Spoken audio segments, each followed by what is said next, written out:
네, 오늘 저는 나의 은사 활용법이라고 하는 제목으로 말씀을 전하도록 하겠습니다. 제 아내한테는요, 굉장히 좋은 몇 가지의 습관이 있습니다. 그런데 그 중에 하나가 선물을 잘해요. 그래서 사람들한테 비싸지는 않은 거지만 마음을 담아서 선물을 이렇게 해주고는 합니다. 주는 사람이 입장에서는요, 그 선물을 이렇게 괜찮기도 하잖아요, 사실은. 그렇지만 제 아내는 굉장히 좋아해요. 선물을 고르고 그 사람을 생각하면서 기도해주고, 그리고 선물을 건네줄 때 그 사람이 기뻐하는 모습 보면서 자기도 그 전 과정 통해서 행복해하고 또 기뻐하는 모습을 보고는 합니다. 여러분, 그거 아십니까? 선물의 능력에 대해서 성경도 우리에게 알려주고 있어요. 잠언 19장 6절에 보니까 너그러운 사람에게는 은혜를 구하는 자가 많고 선물 주기를 좋아하는 사람에게는 사람마다 뭐가 된다고요? 친구가 되느니라. 여러분, 친구 많이 생기고 싶고 좋은 인간관계 맺고 싶으십니까? 작은 거지만요, 마음 담아서 적절한 선물들을 이렇게, 뇌물 아닙니다. 선물을 잘 주면 좋은 인간관계. 제 아내가요, 인간관계 스펙트럼이 굉장히 넓고, 그리고 또 아주 좋은 인간관계를 맺고 있는 비결이 선물을 이렇게 마음 담아 잘 주는 것이 아닐까. 돌아오는 이제 12월 말이면 제가 생일이 됩니다. 제가 바라는 것은 제 아내가 그때에 선물을 주고 또 선물을 나누는 그 과정 통해서 행복감을 많이 느끼고 또 기쁨을 엄청나게 많이 느끼는 그러한 날이 될 수 있기를 바랍니다. 여러분 아세요? 예수님께서도 선물을 우리에게 주셨다는 거. 예수님께서 주신 선물 첫 번째, 이건 우주적인 선물을 주셨어요. 그것은 바로 예수님 자신을 우리에게 선물로 주셨다는 것입니다. 여러분, 교회의 정문을 통해서 들어오신 분들은 보셨겠죠. 배너 우리 교회 앞마당에 크게 붙인 거, 저기 보시면요, 문구가 있잖아요. 성탄절 문구이기도 한데 뭐라고 말씀하고 있습니까? 예수님께서 어떤 분이냐? 가장 귀한 선물, 예수 그리스도. 그분이 선물로 이 땅에 오신 거죠. 두 번째, 예수님이 주신 선물은 또 있습니다. 은사를 주셨습니다. 영어로 gift, 그리고 헬라어로 카리스마타라고 하는 단어입니다. gift, 카리스마타. 본문 7절이 바로 그것을 우리에게 말씀하고 있어요. 우리 7절 말씀 같이 한번 읽어보도록 하겠습니다. 시작. 은혜를 주셨나니. 아멘. 여기서 선물로 주신 은혜라고 하는 이 은혜, 이것이 바로 은사입니다. 은사, 정확하게는 은사를 의미하고 있는 것입니다. 자, 그럼 은사는 과연 무엇일까요? 은사를 어떻게 정의를 내릴 수가 있을까? 제가 굉장히 좋아하고 존경하는 척수인돌 목사님께서 은사에 대해서 이렇게 정의를 내려주셨어요. 은사란 각 신자가, 잘 들어보세요, 그리스도의 몸 안에서 특정한 기능을 효과적으로 그리고 쉽게 수행할 수 있도록 하나님이 주신 능력 또는 기술이다. 여러분, 이거 그냥 압축하면 일하고 잘 섬기라고 주신 능력 또는 기술, 이것을 은사라고 할 수가 있는 것입니다. 자, 그럼 어떤 일을 하라, 또 어떤 섬김을 하라는 것이냐, 이 부분은 우리가 설교 중반부쯤에 우리가 다시 다루도록 하겠습니다. 자, 오늘 본문을 보면요, 은사의 몇 가지 구체적인 내용이 나와 있습니다. 11절 말씀, 눈으로 저를 한번 따라와 주시기 바라요. 그가 어떤 사람은 사도로, 어떤 사람은 선지자로, 어떤 사람은 복음 전하는 자로, 어떤 사람은 목사와 교사로 삼으셨으니. 여기 보니까 사도가 있죠, 선지자 있죠, 복음 전하는 자, 목사와 교사.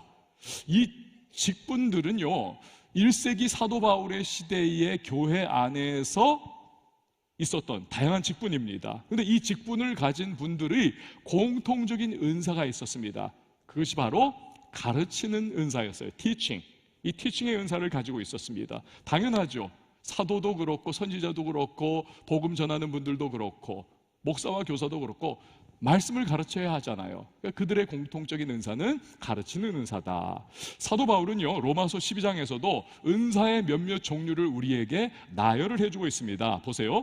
우리에게 주신 은혜대로 받은 은사가 각각 다르니, 혹 예언이면 믿음의 분수대로, 혹 섬기는 일이면 섬기는 일로, 혹 가르치는 자면 가르치는 일로, 혹 위로하는 자면 위로하는 일로, 구제하는 자는 성실함으로, 다스리는 자는 부지런함으로, 긍휼을 베푸는 자는 즐거움으로 할 것이니라. 여기 보니까 예언의 은사가 등장을 합니다. 섬김의 은사도 등장하고 가르침, 위로, 구제, 다스림, 긍휼의 은사, 스펙트럼이 지금 막 넓어지고 있어요. 이러이러한 은사가 있더라. 우리는 그냥 방언, 예언, 이런 거 대부분 은사로 생각하는데 이런 것들도 은사다라고 말씀을 하고 있는 겁니다. 고린도전서 12장 8절 이하에 보면 또 은사의 종류가 나오고 있습니다. 보세요. 어떤 사람에게는 성령으로 말미암아 지혜의 말씀을, 어떤 사람에게는 같은 성령을 따라 지식의 말씀을, 다른 사람에게는 같은 성령으로 믿음을, 어떤 사람에게는 한 성령으로 병 고치는 은사를, 어떤 사람에게는 능력 행함을, 어떤 사람에게는 예언함을, 어떤 사람에게는 영들 분별함을, 다른 사람에게는 각종 방언 말함을, 어떤 사람에게는 방언들 통역함을 주시나니. 여기 보니까 지혜의 말씀 은사를 주십니다. 지식의 말씀의 은사도 주신다는 것입니다. 믿음의 은사도 주세요. 당연히 병 고치는 신유의 은사도 하나님께서 주신다는 거예요. 능력의 은사, 예언의 은사, 영분별, 방언 통역의 은사와 같은.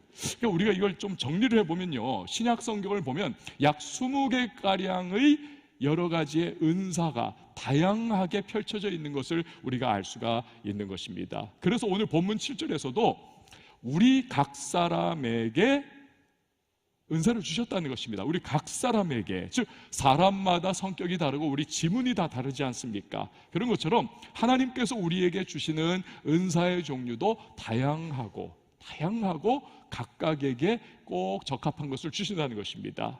예를 들어서 여러분, 아주 진취적 성격의 선교사님이셨던 사도 바울을 생각해 보시길 바랍니다. 그는 굉장히 하여튼 돌파의 정신으로 나갔던 사람이 아닙니까? 이런 분에게 가는 곳마다 교회를 개척하고 박해와 핍박을 뚫고 나가는 이런 분에게 필요한 은사가 뭐가 있겠습니까? 믿음의 은사가 당연히 필요하죠. 능력의 은사가 그에게는 충만했을 겁니다. 복음 전하는 은사도 어마어마했을 것입니다. 그리고 병 고치는 은사가 그가 굉장히 탁월했잖아요. 죽은 사람도 심지어는 사도 바울은 살리지 않았던가요?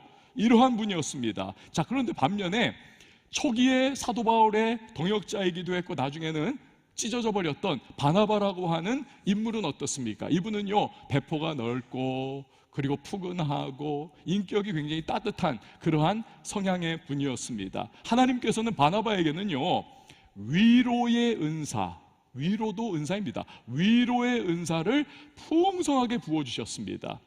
여러분요, 사도 바울 엄청난 다중 은사를 가지고 있었던, 그리고 굉장히 탁월한 능력의 소유자, 이러한 사도 바울의 은사와 또한 바나바의 위로라고 하는 은사를 비교를 해보면요, 누가 더 은사적으로 탁월하다고 생각하십니까? 당연히 사도 바울이 은사가 탁월하다고 우리는 생각합니다.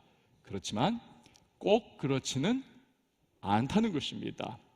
여러분, 바나바를 생각해 보십시오. 사도 바울은요, 은사 탁월하고 굉장히 진취적인 사람이었지만 한편으로는 성격이 뭐 아니면 도였습니다. 아주 날카롭기도 하고 내치기도, 이거는 목적에 안 맞으면, 목표에 안 맞으면 잘라버리는 그러한 성향을 갖고 있던 사람이기도 합니다. 마가 요한에 대해서 그렇잖아요. 마가 요한이 이 선교 여행에서 그냥 중간에 힘들다고 도망쳐버리고 말지 않았습니까? 그래서 마가 요한이 그 다음 선교 여행 때 합류하려고 하니까 절대 안 된다, 거절을 해버립니다. 마가 요한이 여러분 얼마나 마음의 상처를 더 많이 받았겠습니까? 가뜩이나 자기의 약함과 자기의 과거 실패가 그에게는 낙인처럼 찍혀있는 상황인데 사도 바울로부터 거절당했어요. 그러니 위축받고 주저앉아 있던 그 아니었겠습니까? 그런데 너그럽고 마음 푸근하고 위로의 은사가 충만했던 바나바 선생님이 오라는 겁니다. 그리고는 그를 격려해주고 품어주고 위로를 막 해주는 겁니다. 여러분, 나중에 어떻게 되던가요? 이 마가 요한이 마가복음을 기록하는 엄청난 이 하나님의 역사의 주인공이 되지 않습니까? 이처럼 은사는요, 주님께서 각 사람에게 필요한 것, 적합하다 여기는 것을 골고루 하나님께서 알아서 주시는 겁니다. 그래서 은사는요, 전적으로 선물인 거예요. 저를 한번 따라해 주시기 바랍니다. 은사는 선물이다. 그럼 선물은요, 여러분, 누구에게 주도권이 있던가요? 선물은 선물을 주는 사람에게 주도권이 있습니다.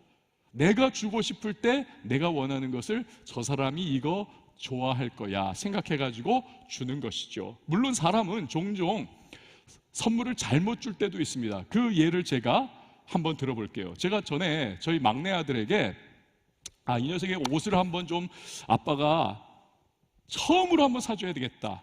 그래서 제가 백화점에 갔어요. 그래가지고 옷을 이렇게 쭉 고르는데 아들의 취향이 조금 헷갈리는 거예요. 그 저의 시선으로 좀 이제 이게 굉장히 얘가 입으면 멋있겠다 생각해가지고 노란 체크무늬의 그러한 점퍼를 구입을 했습니다. 그리고는 제 마음이 뿌듯해가지고 야 이거 입어 하면서 딱 줬어요. 아이의 눈빛이 흔들리는 걸 봤어요. 별로 탐탁치 않게 여겨지는, 어떻게 반응을 해야 할지에 대한 고민이 있는. 그런데요, 그 후로부터 1년, 2년, 3년이 지날 때까지 아이가 이 점퍼를 입지를 않는 겁니다. 이 아이는요, 젊은이들이 그렇듯이 좀 시크한 것을 원했던 거예요. 좀 색깔도 진하고 그리고 모양새도 좀 이것과는 다른 특이한 거. 그런데 아빠가 노란 병아리 같은 그러한 점퍼를 하나 사줬으니까 너무 마음에 안 들어가지고 말은 못하고 그냥 처박아두고 있었던 거예요. 제가 어떻게 했을까요? 그걸 제가 너무 그래서 화가 나가지고 끄집어가지고 그때부터 제가 보란듯이 그 아이 앞에서 입기 시작을 했습니다. 그러면서 쓰레기 버리러 갈 때는 늘 그것이 교복처럼 그 옷을 입고 그렇게 쓰레기를 버렸어요. 그 모습을 보던 저희 아내는 또 와 당신 정말 너무 잘 어울린다. 그 의미는 쓰레기 많이 버려달라는 거예요. 그걸 지금까지 제가 쓰레기 버릴 때는 계속해서 입고 있습니다. 여러분 결론은 뭐예요? 제 아들에게 적합한 것을 제가 주질 못했다는 것이죠. 제가 그냥 보면서 잘못된 선물을 주었더라. 주님은요, 예수님은 그런 실수를 하지 않으십니다. 예수님께서는 창조주이십니다. 우리를 우리보다 더 잘하시는 하나님이십니다. 꼭 우리에게 필요한 것, 적합한 것, 최고, 베스트, 이걸 우리에게 선물로 주시는 그 은사가 어떤 것이 우리에게 가장 좋은 것인가를 아시는 하나님이세요. 그래서 여러분, 내게 주신 은사를 가장 최고의 것으로, 가장 좋은 것으로 우리는 여길 줄 알아야만 하는 것입니다. 한번 따라해 주십시오. 내게 주신 은사가 내게는 최고다. 여러분 그렇습니다. 남이 받은 은사를 자꾸 부러워하거나 하나님 앞에 하소연하지 마세요. 하나님, 저 사람에게는 저런 거 주시고 나도 저거 받고 싶은데 왜 나한테는 이따위밖에 안 주십니까? 하나님 사랑에도 편파적이신가요? 여러분 억울해할 필요가 전혀 없어요. 오히려 주님이 저를 잘 아시잖아요. 주님이 저보다 저를 더 잘 아시잖아요. 전 주님 믿겠습니다. 제게 주신 은사가 최고라는 사실을 저는 믿음으로 받아들이겠습니다. 그리고 우리가 감사할 수가 있어야 하는 것입니다. 그게 선물 받은 사람이 선물 준 사람에 대하여 가져야 할 태도인 것이죠. 마이클 조던 아시죠? 역사상 최고의 농구 선수입니다. 그런데 이 마이클 조던이 전성기 시절에 갑자기 농구공을 내려놓고 야구 배트를 들었습니다. 야구 선수 되겠다는 거예요. 1년 열심히 그가 야구 시합하고 야구 훈련을 했습니다. 그러나 더 버티질 못하고 결국 농구 코트로 다시 돌아오고야 말았습니다. 생각해 보세요. 그 1년이면 이 마이클 조던은요, 연봉이 수백억 원입니다. 광고 수입 1,000억 원이 넘습니다. 늘 MVP 했잖아요. 그 MVP 트로피를 놓친 겁니다. 엄청난 그러한 그에게 다가올 수 있는 것들을 그는 다 놓쳐버린 거예요. 만약에 여러분 생각해 보세요. 이 마이클 조던이 하나님 앞에 막 40일 금식 기도를 한다고 생각해요. 하나님, 얼굴 삐쩍 꼬라가지고 하나님, 저 야구 선수 되고 싶어요. 메이저 리거 되고 싶어요. 막 이러면서 하나님 앞에 막 울부짖고 금식하고 몸부림쳤다고 생각을 해보시기 바랍니다. 하나님이 어떻게 대답을 하셨을까요? 야 마이클, 내가 너한테 최고의 어울리고 적합한 너라고 하는 존재에게 있어서 가장 중요하고 좋은 농구할 수 있는 은사를 줬는데 너는 왜 그것은 뒷전으로 밀어놓고 너에게 별로 어울리지도 않는, 너를 그냥 평범하게 만들어버리는 그러한 은사를 너가 자꾸 구하니? 너 기도 다시 해야 돼.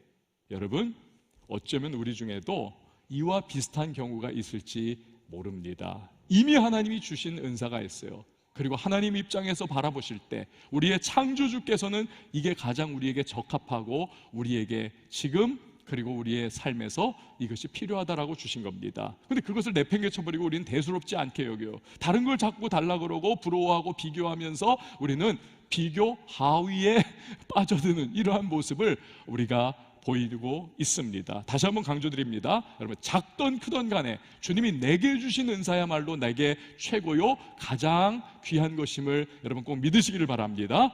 어떤 분은 이렇게 말할지 몰라요. 목사님, 근데요 문제는 저는 은사 같은 거 받은 게 없는 것 같은데요. 여기서 지금 그러한 마음으로 이 메시지를 여기까지 듣고 오신 분이 계실지도 몰라요. 성경은 그런데요, 잘 들으세요, 절대로 never, 절대로 그렇게 말씀하지 않습니다. 자, 7절 말씀 우리 다시 한번 읽어보도록 하겠습니다. 시작. 우리 각 사람에게 그리스도의 선물의 분량대로 은혜를 주셨나니. 아멘. 여러분, 이미 주님께서는 저와 여러분에게, 우리 모두에게 구원받는 그 시점부터 은사를 주셨다는 것입니다. 이건 제 말이 아니에요. 이건 에베소서 4장 7절에 명확하게 기록되어 있는 하나님의 흔들 수 없는 말씀입니다. 그렇습니다. 우린 예수 믿고 구원받은 그 시점부터 주님으로부터 은사를 한 개 혹은 그 이상 우리가 받았어요. 단지 아직 드러나지 않았을 뿐일 수 있습니다. 자, 그럼 어떻게 내가 은사 받았다는 것을 우리가 확신할 수 있고 확인할 수 있는가? 여러분, 주야, 나 은사 받은 거 깨닫게 해주세요, 깨닫게 해주세요, 깨닫게 해주세요. 계속 기도하고 매달리고 부르짖는다고 해가지고, 물론 그래가지고 하나님께서 알았어 이제 그만 하면서 알려주실 수도 있겠죠. 그러나 더 확실하고 편안한 방법이 있습니다. 그것은 사역의 현장에 내가 발을 담궈보는 것입니다. 이것저것 순한 것부터 한 번씩 해보는 거예요. 그러면서 이거 나에게 좀 맞네? 이거 나에게 좀 안 맞는구나. 그러면 옮겨가는 거예요. 이거 나에게 괜찮구나. 그럼 조금 더 한 걸음 더 들어가 보는 거예요. 안 맞아요. 알레르기 증상이 나타나요. 그러면 이거 좀 아닌가 보다. 다른 은사를 하나님께서 주셨나 보다. 이렇게 우리가 사역을 통해 가지고 우리의 은사가 무엇인지를 추적, 발견해 나갈 수가 있는 것입니다. 예를 들어서 정성진 목사님이라고 하신 분이 쓴 책에서 은사를 확인하는 법을 이렇게 설명을 하고 있어요. 그 은사를 가지고 있으면 내 마음이 그 일을 할 때 기뻐요. 그리고 막 만족감이 아주 많이 생깁니다. 물론 힘들어요. 일은, 그 일은 굉장히 어렵고 힘들지만 그걸 하고 나면 뿌듯함이 있고 기쁨이 있고 성과도 쏠쏠차게 나타납니다. 그러면 그것이 하나님이 주신 은사라는 거예요. 그런데 하긴 하는데 계속 괴로워요. 하면 할수록 계속 부정적 감정만 들고, 과연 이거 나한테 맞는 걸까? 계속 이러한 의심만 계속 첩첩이 쌓여나가는, 그건 은사가 아닐 경우가 거의 99%다. 예를 들어서 찬양하는 것이 너무 좋습니다. 찬양하는 것이 너무 좋아요. 기뻐요. 그리고 연습 시간이 길어지고 힘들어져도 힘은 들지만 마음이 만족감이 있고 좋아요. 여러분, 그러면 주님이 찬양의 은사를 주신 거예요. 그러나 단 한 가지 조건이 있습니다. 나는 기뻐가지고 막 찬양하는데 남들은 괴로워. 다 들으면 그것은 아니다라는 것입니다. 그냥 그것은 내가 찬양을 좋아하는 거예요. 정성진 목사님은 그래서 이렇게 결론을 내립니다. 은사는요, 네 박자가 맞아야 한다고. 네 박자가, 즉 나에게는 기쁨을, 이웃에게는 덕을, 공동체에는 유익을, 하나님께는 영광을. 한번 따라해 주시기 바랍니다. 나에게는 기쁨을, 이웃에게는 덕을, 공동체에는 유익을, 하나님에게는 영광을. 이 네 박자가 맞아떨어지면 아하, 나의 은사구나 생각할 수 있다는 것입니다. 어떤 분은요, 근데요, 내 은사는, 이건 은사라고 하기도 좀 뭐해요, 거시기해요 그러면서 별 볼 일 없는 것처럼 생각하는 분들이 있습니다. 그러나 여러분, 특출나야만 은사인가? 그렇지 않습니다. 아까 바나바와 사도 바울의 비교를 통해서 말씀을 드린 바가 있죠. 이런 예를 또 드는 것이 어떨까 싶습니다. 직소 퍼즐이 있습니다. 이 퍼즐이 저도 굉장히 큰 거를 예전에 해봤는데 일주일 내내 몇 시간을 그냥 공들여가지고 막 퍼즐을 맞춰야 하는 거예요. 그런데 그 퍼즐을 막 맞추고 있었는데 수만 개의 그 퍼즐 조각들 중에서 정말 아무것도 아닌 것으로 여겼던 하나를 강아지가 물고 가버렸어요. 강아지가 물고 간 것도 몰라요. 보질 못했으니까. 근데 사라져버렸습니다. 일주일 내내 몇 시간씩 하루에 시간 들여가지고 공들여가지고 퍼즐을 다 완성을 했지만 완성이 안 됐습니다. 왜? 강아지가 물고 간 그 작은 별 볼 일 없게 생각했던 퍼즐 조각 하나가 없어져 버렸기 때문에. 여러분, 하나님께서 바로 그렇습니다. 저와 여러분에게 우리는 내가 가지고 있는 은사는 남에 비해서 저런 건 참 대단한데 나는 이게 뭐야, 이게 은사야 이거? 이러면서 생각할 수가 있어요. 그러나 하나님은 그 은사, 우리에게 주신 그것을 통해 가지고 하나님께서 이루시고자 하시는 큰 빅픽처리 있습니다. 큰 그림이 있습니다. 하나님의 계획과 뜻이 있습니다. 우리가 그것을 통하여 하나님의 계획과 뜻과 그림을 완성시켜 드릴 수가 있어요. 그러나 우리가 그것을 소홀히 여기고 대수롭지 않게 여기고 발로 걷어차 보이고 이게 뭐가 되겠어 하면서 그것을 손을 떼버려요. 그때 하나님의 계획과 하나님의 큰 그림이 완성이 되지를 못하는 것입니다. 자, 그렇다면 하나님께서 과연 우리에게 은사를 주시는 목적은 과연 무엇일까요? 그 해답을 11절과 12절이 우리에게 알려주고 있습니다. 같이 한번 읽어봅니다. 시작. 그가 어떤 사람은 사도로, 어떤 사람은 선지자로, 어떤 사람은 복음 전하는 자로, 어떤 사람은 목사와 교사로 삼으셨으니 이는 성도를 온전하게 하여 봉사의 일을 하게 하며 그리스도의 몸을 세우려 하심이라. 아멘. 여러분, 앞에서 제가 사도, 선교사, 복음 전하는 자, 목사와 교사, 이분들은 공통적으로 가르치는 은사, the gift of teaching, 이걸 가지고 있다라고 말씀을 드렸습니다. 여기서 그런데 오늘 이 구절 방금 읽은 데에서 목사와 교사는 목사 그리고 교사가 아니에요. 목사 겸 교사 한 사람입니다. 따로 떨어져 있는 사람이 아니라.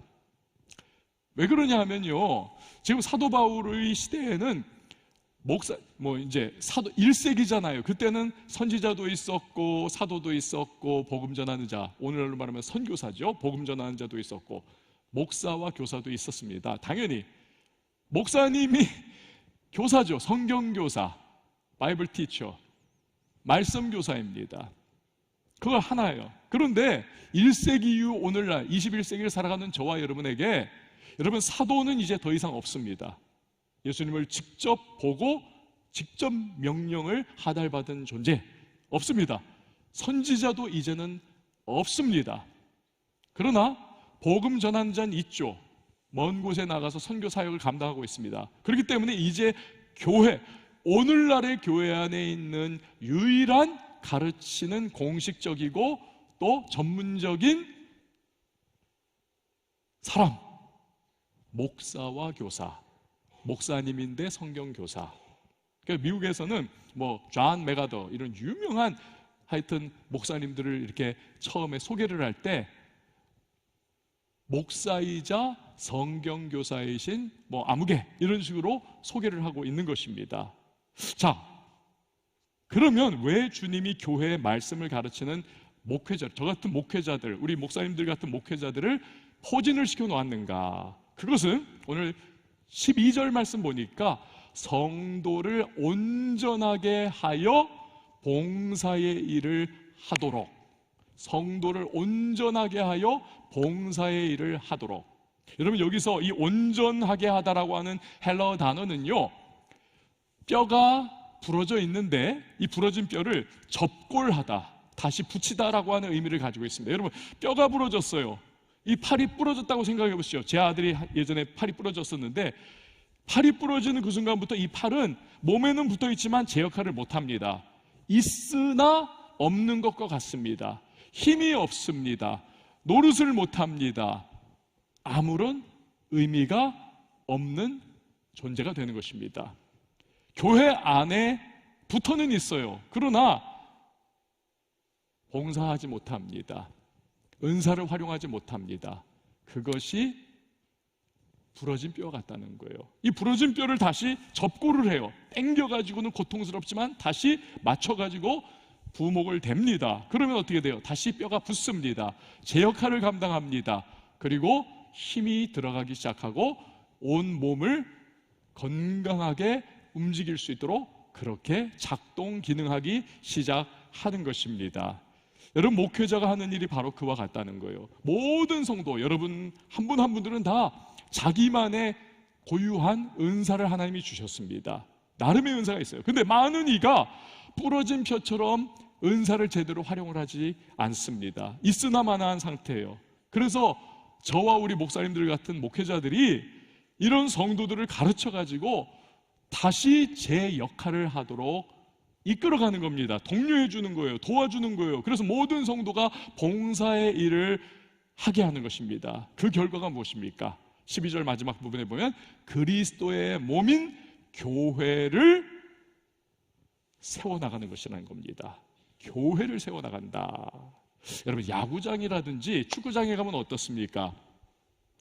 선수들만 막 그냥 죽어라고 하여튼 뛰고 달리고 막 그러고, 관중들은 뭐 열광을 하고 오징어를 뜯고 음료수를 마시고 팝콘을 먹고 뭐 키스타임 하면 그때 딱 좋아가지고 막 나오고 막 그런 거 하잖아요.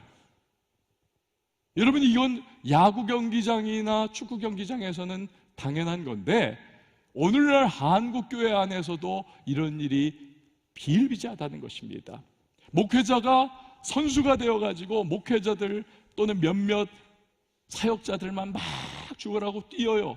그걸 바라보면서 막 격려하고 잘한다 잘한다 막 그냥 박수를 보내는 야구 경기, 축구 경기의 모습처럼 나머지 대다수의 교인들은 목회자의, 사역자의 그 모습을 바라보면서 아, 우리 사역자 잘해, 아, 좀 부족해, 이러면서 평가하는 그런 일들이 비일비재하게 드러나고 있습니다. 그거 아니라는 것입니다. 아니라는 거예요. 여러분, 성도들은 목회자로부터 가르침을 받아서 그 가르침대로 자기의 봉사의 현장 속에 은사를 발휘하고 그 결과 교회가 세워져 나아가는 것, 이것이 하나님께서 계획하신 교회의 원리라는 것입니다. 존 스토트 목사님께서 책을 보니까 어떤 교회를 방문을 했다가 엄청나게 은혜를 받았다는 거예요. 왜 그러냐니까 이제 세인트 폴이라고 하는 미국에 있는 어떤 교회인데 거기서 주보를 주더라는 거예요. 주보를 받아가지고 이렇게 보니까 우리 교회 주보도 마찬가지로 제 이름, 담임 목사 이름이 나와 있잖아요. 담임 목사 아무개, 그 다음 부목사 아무개 이렇게 써 있고 밑에 사역자 이름 넣는 또 부분도 있더라는 거예요. 사역자는 누굴까 봤더니 사역자의 전교인, 모든 교인 이렇게 써 있더라는 겁니다. 존 스토트 목사님이 무릎을 쳤다는 거예요. 맞아! 이것이 주님이 뜻하시고 주님이 계획하신 교회의 모습이지. 교역자들이 성도님들을 가르치고 훈련시키고 주님의 말씀으로 이끌어가면서 성도님들은 훈련받고 자기의 은사를 꽃피워 발휘하면서 교회를 세워나가는 아름다운 모습, 이거야말로 신약 교회의 모습이지. 그가 너무나 감동을 받았다는 것입니다. 여러분, 주님이 주신 은사의 목적은 봉사와 섬김을 통해서 교회를 세워나가는 것입니다. 그럴 때 교회는요, 세상을 구원하는 주님의 구원선의 역할을 감당하고 복음을 힘있게 땅끝까지 전할 수 있고 하나님께 예배 공동체로 아름답게 나갈 수 있고 우리 하나님 기뻐 역사하시는 쉐키나의 임재가 임하는 은혜의 현장이 될 수가 있는 것입니다. 할렐루야. 어떤 교인들은요, 가끔 이제 그런 경우들을 제가 보곤 합니다. 유명한 어떤 교회들을 다니는 그런 교인들인데 주일만 출석하시는 분이에요. 그러면서 나 어디 다녀요, 그 말을 할 때 그 어감에 뉘앙스가 이렇게 자부심이 묻어있고 그리고 뭔가 나 그 교회 다니는 것으로 자신의 어떤 신분이 이렇게 높아지고 뭔가 감투를 쓴 것 같은 그러한 이렇게 마음이 살짝 엿보이는 그러한 일들을 보고는 합니다. 교회가 자부심 있고 자랑스러운 건 좋아요. 그러나 문제는 뭐냐면 과연 그렇다면 그 교회를 다니면서 주일날만 출석하는 것으로 그는 머물러 있는가? 아니면 그 교회의 봉사의 현장, 사역의 현장 속에서 함께 교회를 세워나가는 주님이 뜻하신 교인의 모습으로 그가 그렇게 신앙생활을 제대로 하고 있는 것인가? 그렇지 않다면 부러진 뼈와 같이 그 교회에 붙어는 있어요. 그러나 팔이 덜렁덜렁거리는 부러진 팔과 같이 그냥 그곳에 그렇게 있을 뿐입니다. 이런 교인들이 많아지면요, 몸 전체가 오히려 병든 몸이 되고 몸 전체가 유기적으로 움직이는 것이 어려워질 수밖에 없는 것입니다. 여러분, 오늘 본문 말씀에 의하면 성도는 반드시 어떤 모습이건 간에 그건 여러분에게도 해당됩니다. 여러분 청년들 누구에게든지 주님이 원하시고 기대하시는 것은 봉사와 섬김의 현장 속에 한 걸음 들어가서 교회를 세워나가는 일에 동참할 것을 주님은 기대하고 계시는 겁니다. 이것이 온전한 성도의 모습인 겁니다. 그렇다면 모든 은사, 잘 들어보세요. 그것이 주님의 뜻이라면 우리에게 주신 모든 은사는 결국 섬김의 도구인 것입니다. 모든 은사는 그것이 무엇이든지 간에 내가 은사를 받았어요. 그것이 대단한 것이든 아닌 것이든 그것이 평범한 것이든 특별한 것이든 간에 어쨌든 내게 은사를 분명히 주셨는데 그 은사를 내가 교회를 세우는 일에 동원하고 활용하지 않는다면 우리는요, 그 은사를 잘못 지금 사용하고 있다는 사실입니다. 그 은사를. 심지어는 신령한 은사들, 뭐 방언 통역, 예언, 뭐 영분별, 뭐 이런 것들 있잖아요. 우와 할 수 있는 그런 것들. 그런데 이런 신비한 은사조차도 교회 안에서 주님의 뜻을 드러내고 질서 있게 교회를 세워나가는 일을 위하여 선하게 사용하지 않는다면, 중보기도하는 식으로 또 누군가를 위로하는 식으로 권면하는 식으로 이렇게 잘 사용하지 못하고 있다면 여러분, 그 신령한 은사의 소유자는요, 그 신령한 은사를 지금 오남용하고 있는 것입니다. 자기 생각대로, 자기 뜻대로, 자기 중심적으로.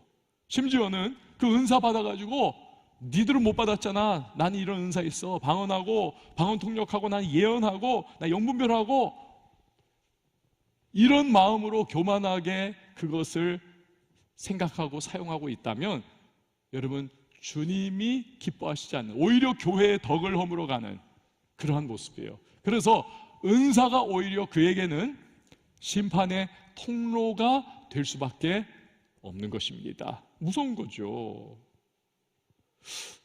여러분, 꿀벌이 있지 않습니까? 꿀벌.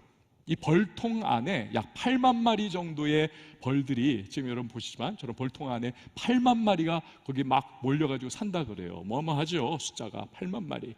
물론 중심 대장은 여왕벌이잖아요. 근데 나머지 그런 8만 마리의 벌들이 여왕벌만 바라보면서 그렇게 살아가는 거 그렇지 않습니다. 이 벌들의 세계가 재미있더라고요. 찾아보니까 이 벌들이요, 아주 자기들만의 고유한 역할과 기능이 있습니다. 한번 들어보세요. 대부분 가장 그 8만 마리 중에서 가장 많은 것은 일벌입니다. 그렇죠? 밖에 나가가지고 꿀에 그 꽃잎에서 꿀을 따먹고 와가지고 그것을 개원해서 이렇게 꿀로 만드는 그런 일을 하지 않습니까? 그리고 또 나머지 벌들 중에서 우리가 잘 아는 것들이 병정벌이잖아요. 군인들. 그래서 외적들, 뭐 말벌이라든지 이런 것들이 막 침입해오면 그 말벌이 한 마리가 꿀벌들 막 10,000마리, 20,000마리를 막 목을 따가지고 죽이지 않습니까? 한 마리가. 엄청난 그러한 괴력의 말벌들. 이게 침입해오면 이 벌들, 병정벌들이 도저히 감당이 안 되니까 완전 공처럼 둘러싸잖아요. 여러분, 동물의 연구에서 그런 거 보셨죠? 그래가지고 막 날개를 비비고 막 윙윙윙 해가지고 열을 내가지고 결국 이 말벌을 죽이는 거예요. 그 열로 뜨겁게 해가지고 자기들도 같이 죽는 것이죠. 그 방법으로 여왕벌과 전체 그 꿀벌통을 살리는 겁니다. 그러한 역할을 하는 것들도 있어요. 또는 길 잃은 벌, 저기서 혼자서 막 길 잃어가지고 과연 우리 집은 어딜까 막 집으로 하면서 막 헤매고 있는 그러한 벌들에게 페로몬을 이렇게 보내가지고, 야, 이쪽으로 오는 거야, 이쪽으로 와야 너가 네 진짜 꿀벌통으로 올 수 있어, 이렇게 알려주는 그러한 벌들도 있다 그래요. 또 어떤 벌들은요, 이렇게 밖에 나가가지고 정보를 다 습득을 합니다. 지금 어떻게 세상이 돌아가고 있고 막 그걸 습득해가지고 와서 영벌에게 보고하는 정보통 벌도 있다라고 합니다. 또 재밌는 게 하나가 있어요. 그 안에 그 유충들이 있지 않습니까? 새끼들. 그것들이 여왕벌과 함께 잘 성장할 수 있도록 거기 필요한 게 습도가 딱 맞아야 된다는 거예요. 습도가 꿀벌통 안에. 그래서 밖에서 어떤 벌들은 물을 이렇게 입에 머금고 와서 푹 하면서 망나니처럼 푹 해가지고 그 꿀벌통을 습기를 아주 완벽하게 딱 조절해 놓는 그러한 습기 담당 벌들도 있다는 것입니다. 또 한 가지 희한한 것은 장의사 벌도 있다는 거예요. 장의사 벌. 얘네들은요, 꿀벌통 안에서 죽어있는 벌들이 있으면 그것을 끄집어내 가지고 밖에다가 매장시켜 준다는 거예요. 여기 안에 있으면 병이 돌 수 있기 때문에, 잘못 오염될 수 있기 때문에. 그러니까 이 과학자들에 의하면 이 벌들의 세계가 너무나 신비하고 세분화되어 있고 너무나 재밌어 가지고 연구가 아직까지도 다 완성이 안 됐다는 거예요. 계속 앞으로도 이 벌들은 연구 대상들이더라라는 것입니다. 자, 여러분, 여기서 지금 말씀드리고자 하는 것이 무엇일까요? 한낱 미물인 벌들조차도 자기들의 공동체를 세워나가는 일에 이렇게 최선 다하고 맡은 바 역할을 감당하고 봉사하고 섬기지 않습니까? 하나님께서 예수 그리스도의 보혈로 구원하셔서 그 자녀 삼아주시고 교회의 일원이 되게 하신 우리 한 사람 한 사람, 교회는 그의 몸이니 만물 안에서 만물을 충만하게 하시는 이의 충만함이라고 하는 이 어마어마한 믿음의 공동체, 세상을 구원해야 할 구원선, 방주와 같은 교회, 이 교회의 일원으로, 멤버로 우리를 세워주셨습니다. 그렇다면 저와 여러분이 우리에게 주님이 주신 비록 별것 아닌 것 같은 은사라 할지라도 우리가 그것을 최선을 다하여 봉사하고 섬기면서 이 교회를 세워나가는 일에 우리가 헌신할 때 그것을 하나님이 바라보시면서 기뻐하신다는 것입니다. 할렐루야. 여러분, 오늘 주일입니다. 오늘도 우리가 이렇게 예배를 드리고 있습니다. 이 예배를 위해서 여러분, 많은 사람들의 봉사와 섬김이 있지 않습니까? 성가대, 오늘 아름다운 찬양으로 주님 영광을 돌리고, 찬양팀, 우리 목요일마다 모여가지고 밤늦게까지 연습을 하고, 그리고 악기팀, 영상, 조명, 음향, 그리고 안내위원들, 헌금위원, 여러 사람들, 뭐 우리 교회 전체로 바라보면 뭐 주차위원, 선생님들, 타가부, 뭐 그리고 여러 카페도 그렇고 하여튼 다 여기서 막 꿀벌들이 왱왱왱 거리듯이 그렇게 이곳 저곳에서 섬기기 때문에 우리가 오늘 이렇게 예배를 무난하게 드릴 수 있고 하나님 앞에 나아가 은혜를 누릴 수 있는 것입니다. 많은 섬김 때문에. 정말 열심히 섬기지만요, 이 부족한 목사가 알아주지 못하고 바라봐주지도 못하고 칭찬 한번 해드리지 못하는 그러한 분들도 너무 많습니다. 그렇지만 목사는 알아주지 않는다 할지라도 주님이 알아주셨으면 됐지 뭐 이러면서 믿음으로 그걸 잘 소화해내면서 오늘도 내일도 여전한 마음으로 교사로 뭐 하여튼 이런 곳에서 30년째 막 섬기는 보석 같은 분들이 우리 교회는 참 많습니다. 그게 저의 너무나 감사의 제목이에요. 저는 몰라줘도 주님께서는 그분들을 다 보시고 또 여러분을 보시면서 잘하였도다 착하고 충성된 종아, 내가 너에게 영원한 상급을 줄 거야. 여러분, 우리 주님의 마음이 그런 마음인 줄 믿으시기를 바랍니다. 주님 바라보고 계세요. 봉사와 섬김 하다 보면 힘들 때가 있습니다. 마음이 어려워질 때가 있습니다. 마귀가 막 도전해오고 시험할 때도 있어요. 왜? 마귀는 교회 무너뜨리는 것을 제1의 사명으로 알고 있거든요. 막 흔들어 버리는 거예요. 그러나 여러분, 결코 포기하지 마십시오. 끝까지 이겨내면서 주님의 몸된 교회를 세워나가는 일에 일조할 수 있기를 바랍니다. 아직 받은 은사를 활용하지 않고 있는 분이라면 여러분 지금부터라도 한 발을 한번 봉사와 섬김의 자리에 집어넣어 보세요. 그곳에서 여러분 어떤 일이 나를 통해서 일어나기 시작하는지를 한번 체험을 해보세요. 신비한 일들이 일어날 거예요. 나 별것 아닌 줄 알았는데 내가 여기 있으니까 이런 일이 생기네. 그걸 경험하게 될 겁니다. 내 은사가 과연 무엇인지 모르시는 분들이라도 여러분 한 발을 한번 쉬워 보이는 일에 한번 디밀어 보십시오. 그리고 그 과정에서 한번 나를 발견해 보시고 또 그 사역의 현장 속에서 주님이 나를 어떻게 이끌어 가시는가를 한번 발견해 보세요. 놀랍고 신비한 경험들을 시작하게 될 것입니다. 사랑하는 여러분, 주님이 선물로 주신 은사가 반드시 있습니다. 썩이지 마세요. 그거 사장시켜 버리지 마십시오. 잘 활용하셔서 교회를 세워나가시고 주님 바라보실 때에 기뻐하시는 그러한 하나님의 사람들로 세워져 나가는 우리 모든 청년들이 다 될 수 있기를 주님의 이름으로 축원을 드립니다.